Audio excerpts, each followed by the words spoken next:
Okay, young scholars, how are you today? So let's move on to the probably most important subject or topic that we're going to do, right? So we're going to look at cost. So we look at economic cost. So a cost is the payment that must be made to obtain and retain the services of a resource. Land, labor, entrepreneurial capital, right? So we have different types of cost. We have explicit cost, which is a monetary payment. Okay.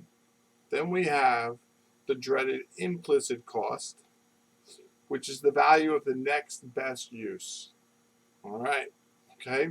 So if I'm going to college, the college tuition plus what I could have earned at my job, right? The implicit cost of what I could have earned. Okay, self-owned resources. This includes normal profit, and we will get to that as we go. So we have accounting profit and normal profit. Accounting profit is revenue minus explicit cost. That's just a normal thing that everybody does. Accounting profit becomes a little more challenging. Accounting profit is economic profit minus the implicit cost. So economic profit is always going to be less than accounting profit. Okay?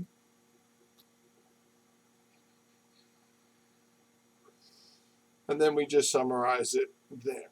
Okay. Here is a visual for you so you can see the accounting profit. We should have taken out we take out the implicit cost. Okay. You saw this graph already. So we have fixed cost, the costs that do not vary with output. And then you saw this in the video earlier last week that showed you the pizza place, right? And the fixed cost was the capital, the price of the capital in the store. The variable cost was cheese sauce and the mozzarella and the labor. Okay, they vary with output, all right? And then there's total cost where we add the two up. Okay, the sum of total fixed cost and total variable cost. Okay, so here we have a total cost curve. All right, now I'm going to leave this up here, see if you guys can figure out for a moment whether this is the short run or the long run. All right, and the difference between short run and long run, quick refresher. Short run has fixed cost, long run, everything's variable, right? Okay, so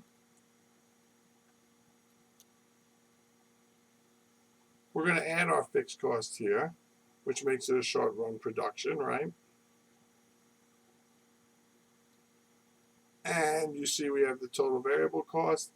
We put the variable cost. The difference between total cost and variable cost is the actual fixed cost.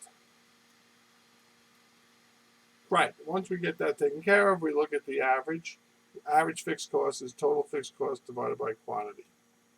I'm going to tell you right now, we don't really care about average fixed cost because all it does is go down. Average variable cost, though, decreases and then begins to increase.